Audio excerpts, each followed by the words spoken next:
Gwen's in for Mary. Mary will rejoin us in 2022. Today is our last live show of 2021. And who better to bring back into the fold than young John Heffron, who is going to be back in town this weekend to amaze and to illuminate. I'm making you sound like a magician. I probably shouldn't do that. Yeah, I don't even know. I'm going to Google illuminate. I don't even know how you would do that to somebody. Well, I trust that you'll find a way to do it. Okay. Yeah. Where are you? You're in town, yeah? Just got into town, just checked in a hotel, and I just bought Bruce Springsteen's catalog. Oh, for $500 million. You're doing quite well. Yeah, I thought I was just getting a box set for Christmas, and I just put it in my cart, and I wasn't paying attention. Right. Those buy now buttons are dangerous. Yeah, there's just the one click. There should be, especially after like 200 million, like a box should pop up that goes, hey, are you really sure you want the entire catalog? So yeah, because then you look at your cart and it looks fine. You're like, okay, I've got all of Springsteen's masters, and then I've got a box of baby wipes.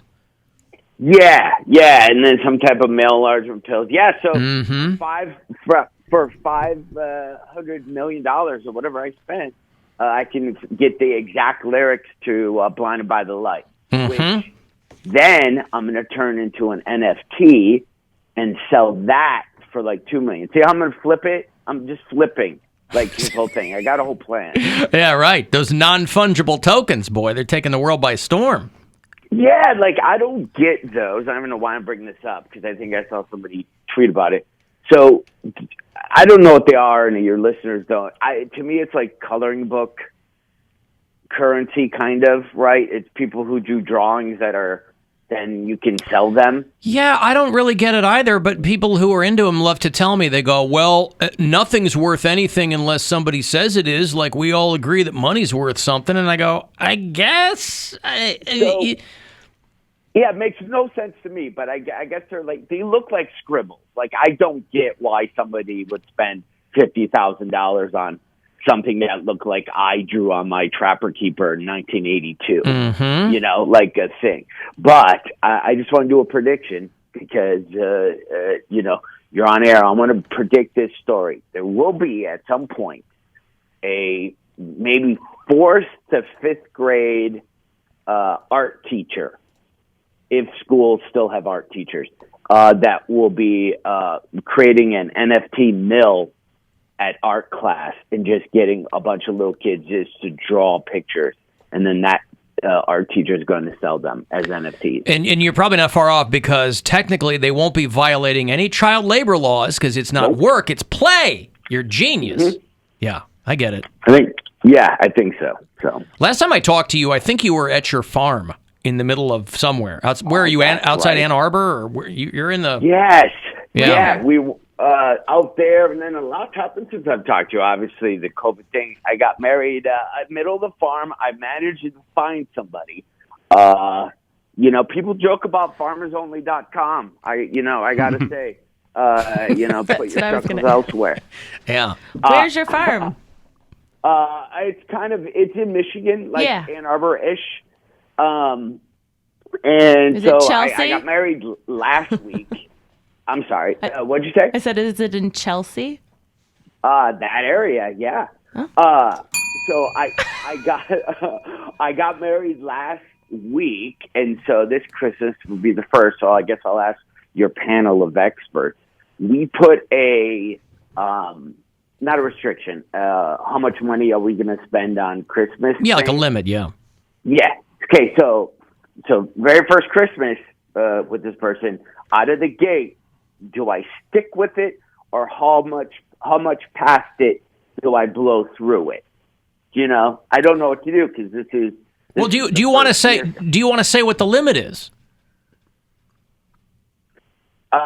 We don't have. Well, she said that there's going to be a limit, and I just assumed that her limit. You know what? We're married, but we haven't talked financials, so I don't know what her. Right. So you essentially you and your new bride are doing a Secret Santa type situation. Is what you're saying?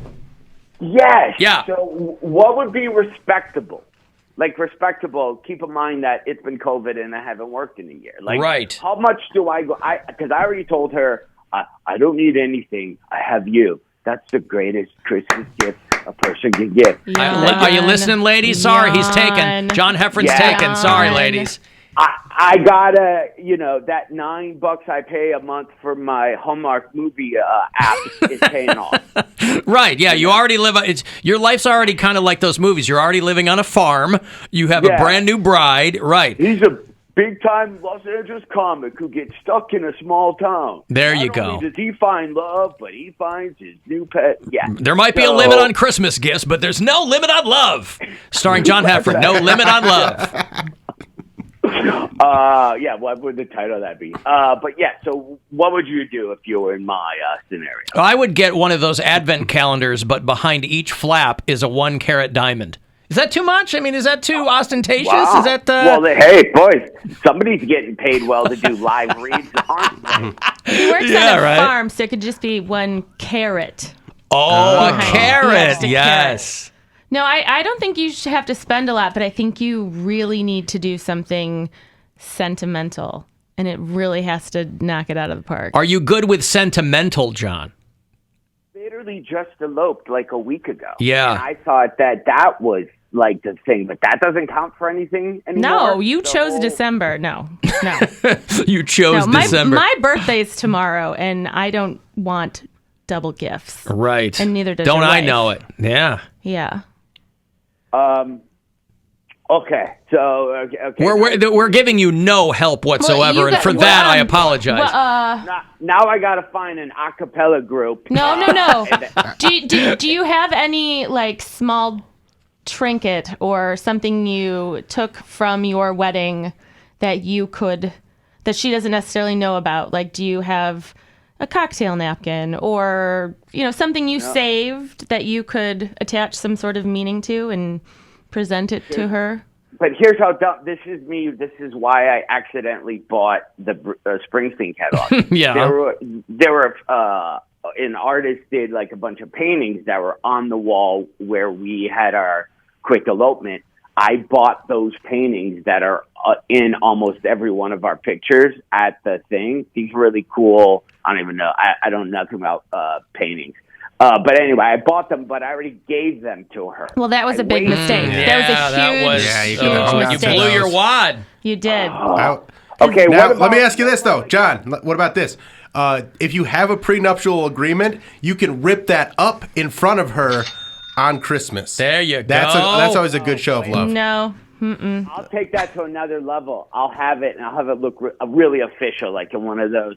I'll even get a candle wax, like sealed, like it came from some big office. I'm going to go, this is the prenup that you didn't even see, because I realize you're worth everything that I have, and then I'll burn it, even though it'll be like a cable bill. There really wasn't. But it's the thought that counts. It's the thought that counts. That's what they always say. That's right. Do you own a pair of needle nose pliers? Do I own a pair? No. Probably. You live on a farm. Okay. Buy one. Any hardware store will sell them to you. Buy a pair of needle-nosed pliers. And then extract a tooth and have it bronzed and give that to her. So just for some backstory. In front of her. Alan gives the worst gifts. So that's right. I'm terrible at giving gifts. And I'm sorry for that. You've come to the absolute worst person to quiz on what you should do. But I do feel your pain. You know what, though? I think we just talked in a full circle. Why don't I just draw her a picture and say it's an NFT that I bought and it cost me $50,000? There you go. Right. And now you're bequeathing it to her. Yes. Yeah. Okay. I like that. Let's work bequeathing into it. And I like that. Yeah. I don't even know how to. Has that ever came up on Scrabble, do you think? Bequeathing? I hope. It's got to be a triple letter score in there somewhere. I don't know. There's a Q and a U. John Heffron is at Hilarities this weekend, so I would certainly never, ever suggest that anybody yell anything at him. But if you happen to see him across the room before or after the show, you go, hey, don't extract the tooth. Somebody might have a better idea than somebody else. Go to pickwickandfrolic.com for all the details on catching one of John's shows, because he's always dynamite if you get to see him live. And he's happy to be off the farm. He gets married a week ago and then says, honey, I got to hit the road and earn our keep. And so that's what he's doing. And I said, we call it making the donuts because for some reason that commercial has stuck in my head since 1979. Yeah. John's a Michigan guy. I saw that they closed Dr. Grin's. Yeah, up in Grand Rapids, it kind of feels like they're all closed, and that place is open forever. I don't know. Here's my plan, right? I'm a 50-year-old-ish gentleman. Mm-hmm. Okay, I know my shelf life was probably done a long time ago.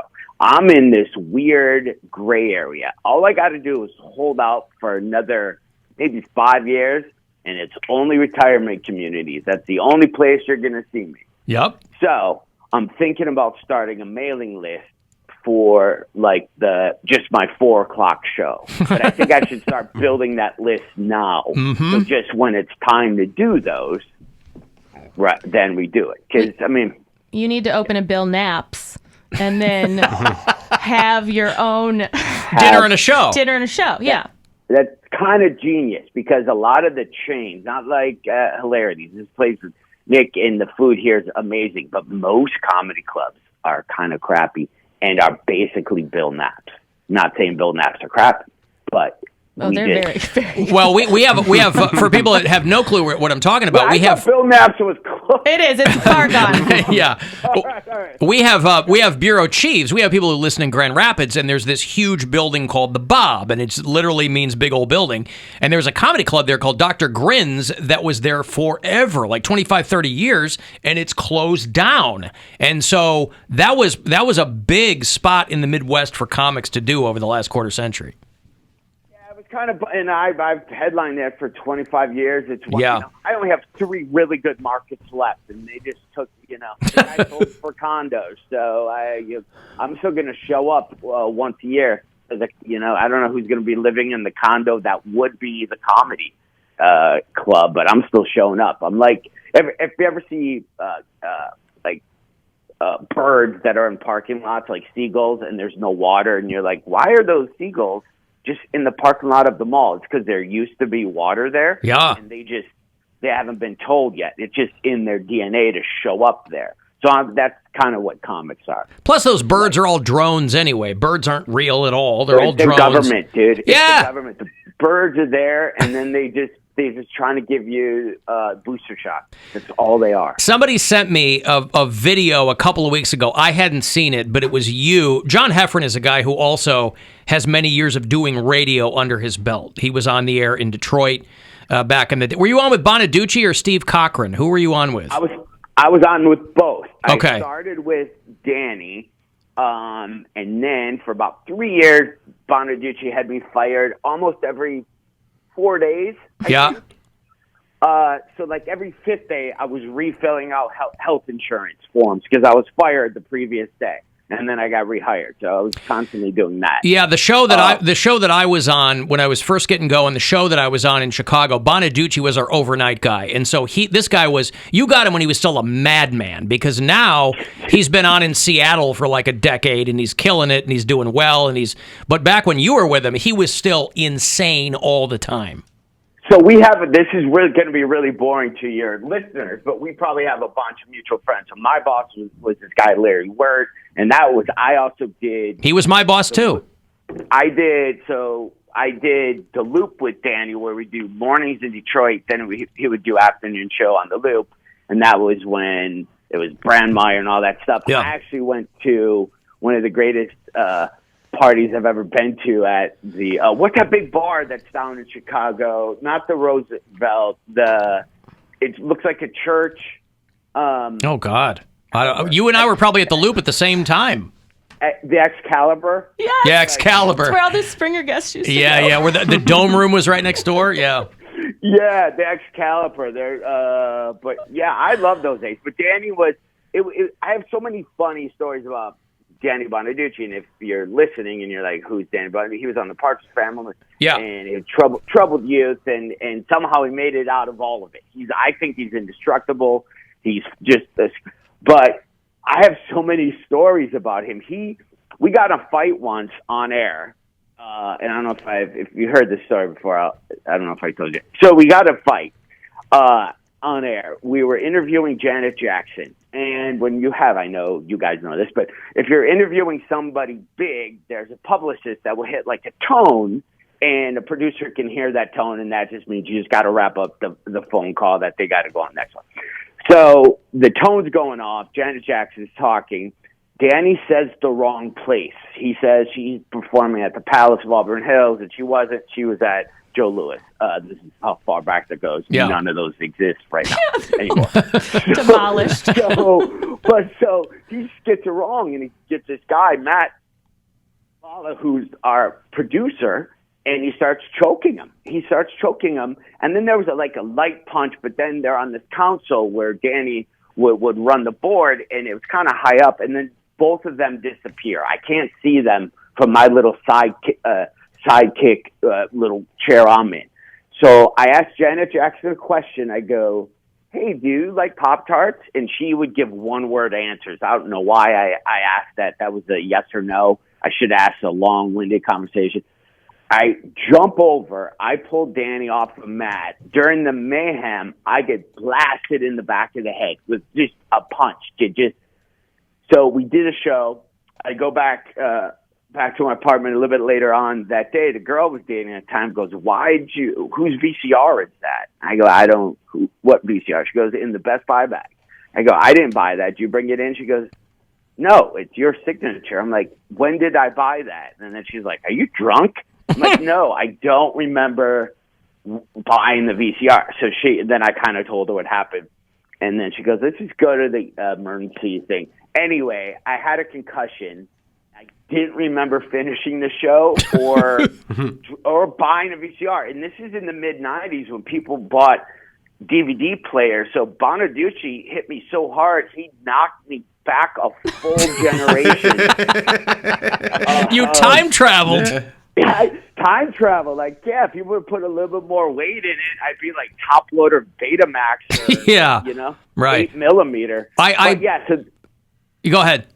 No, so came back the next day, and the fun thing, now looking back at it, whatever, it was such a great time to be in my 20s doing that.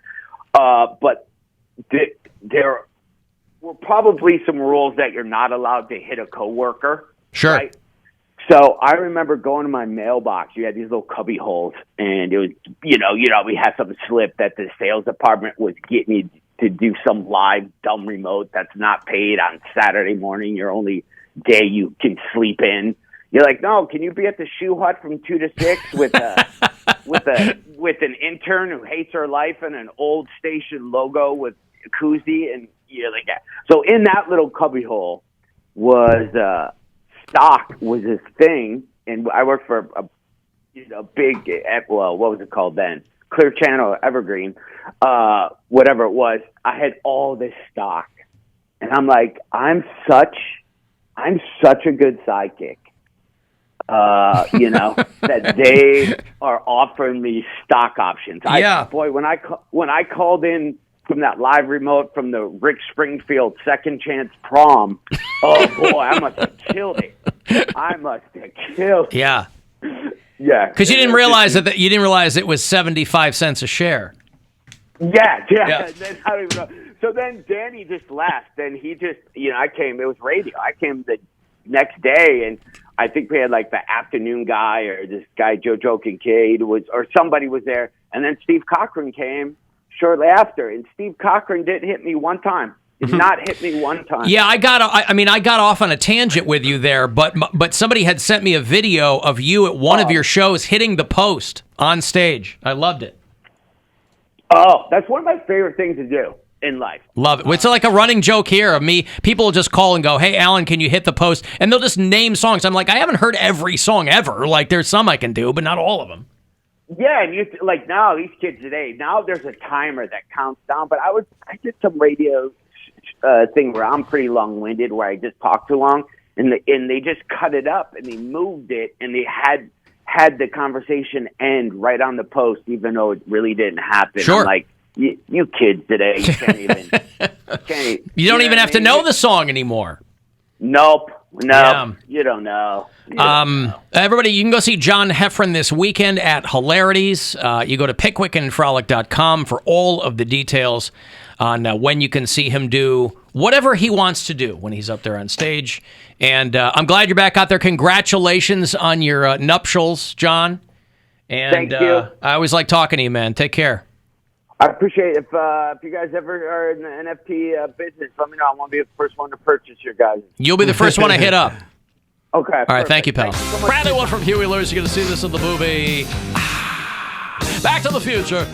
Huey Lewis signs the news, everybody. 100.7 WMMS The Buzzard. That's me hitting the post, babe.